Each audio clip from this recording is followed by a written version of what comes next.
IPL 2025 సీజన్‌లో భాగంగా తాజాగా జరిగిన మ్యాచ్‌లో పంజాబ్‌పై రాయల్ ఛాలెంజర్స్ బెంగుళూరు జట్టు సూపర్ విక్టరీని అందుకుంది. అయితే ఆదివారం నాటి డబుల్ హెడర్ మధ్యాహ్నం మ్యాచ్‌లో పంజాబ్, బెంగుళూరు జట్లు తలపడగా ఇక 7 వికెట్ల తేడాతో బెంగుళూరు జట్టు గెలుపొందింది.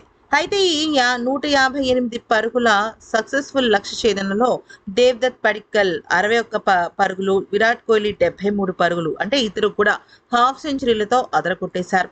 ఇక వీళ్ళిద్దరూ కలిసి బెంగుళూరు జట్టుకు సూపర్ డూపర్ విక్టరీని అందించారు. కరెక్ట్‌గా 2 రోజుల క్రితం జరిగిన మ్యాచ్‌లో పంజాబ్ జట్టు గెలిచి బెంగుళూరు జట్టు ఓడిపోవడం, బెంగుళూరు జట్టు ఆటగాళ్ళని తీవ్రంగా దెబ్బతీసింది కాబట్టే ఇప్పుడు దానికి ప్రతీకారం తీర్చుకున్నాడు.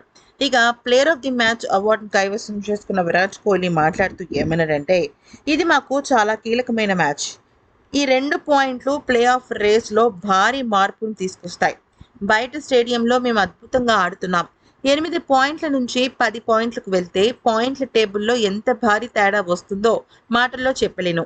ప్రతి మ్యాచ్‌లో 2 పాయింట్లు సాధించాలనేది మా మైండ్‌లో ఉండాలి. నేను మరింత దూకుడుగా ఆడాలనుకున్నా.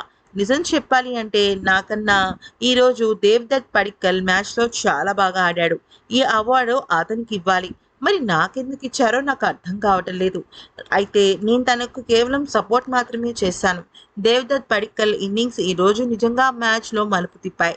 ఎప్పుడైనా ఇటువంటి సందర్భాలలో నేను ఒక ఎండ్‌లో ఆడుతూ చివర్లో దూకుడు అనుకుంటూ ఉంటాను. ఇలా ఆడితే ఒక టెంప్టేషన్ ఉంటుంది. గత మ్యాచ్‌లో తక్కువ ఓవర్లు కావడం వల్ల మాకు కష్టంగా అనిపించింది. టీ20లలో ఒక మంచి భాగస్వామ్యం చాలు.